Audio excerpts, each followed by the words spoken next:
often on my lives, I get Christians, who will say that I'm reading is not in the Bible, or I must be taking it out of context.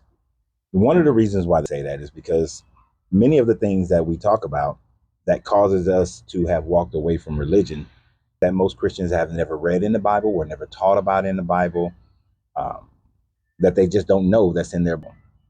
When they do hear it, it sounds so abhorrent that they have to reject it immediately. In this case, but Dad, why does the Bible say slavery is okay? Just ignore that part, son. This mentality has to come about. This mentality comes about because people don't deal with the fact that they want their Bible to be a book that is for all times.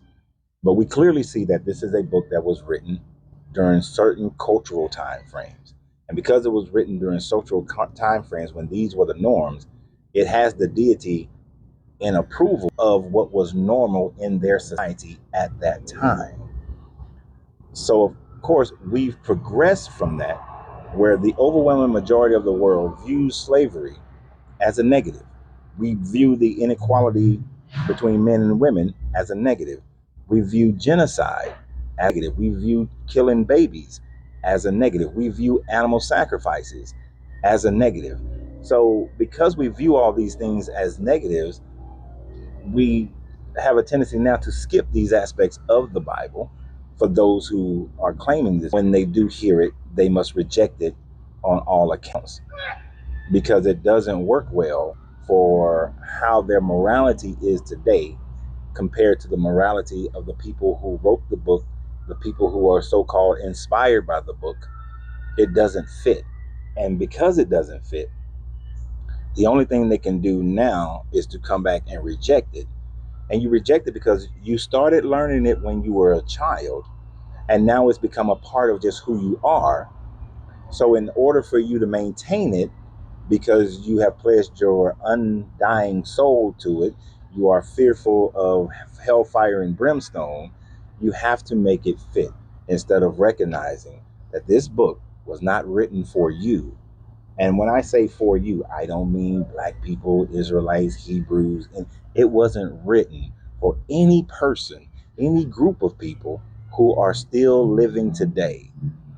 It wasn't written for you. It was written for a time that has long passed. So I would implore every person who actually says that this book is their book to truly go and read the book. Every Tuesday, we are reading the book on my YouTube and Facebook page. We're going word for word. We just finished Leviticus. We're about to enter Numbers on next Tuesday, 10 a.m. Eastern Standard Time. Join the live. I don't mind dissent, but you have to be able to back it up.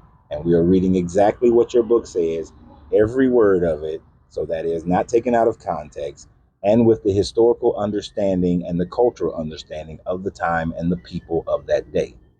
So you are more than welcome to join us. And oftentimes I will allow people to come on the live and speak their piece, their defense of this book.